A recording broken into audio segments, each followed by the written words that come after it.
Hi, my name is Harlan. I'm an office administrator for a retinal surgeon, and I use LibreOffice and I give it a 5-star rating. I used Microsoft Office prior to LibreOffice, and basically it was a financial decision because Microsoft Office was so expensive to buy all the seat licenses, where LibreOffice, well, it doesn't get much better than that. So we made the switch to LibreOffice. We chose LibreOffice because there's really no learning curve. If you've used Microsoft Office before, then LibreOffice is literally almost the same thing. Same file formats. The only thing that's different are the names of the particular suites.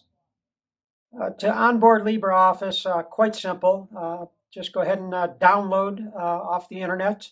Once downloaded, just click install, and away we went. Did that at each of our workstations, and worked out perfectly. If you're thinking about getting LibreOffice, let me recommend it. Very easy to onboard, way less expensive than Microsoft Office, especially with their subscription-based services nowadays. Couldn't be easier for you.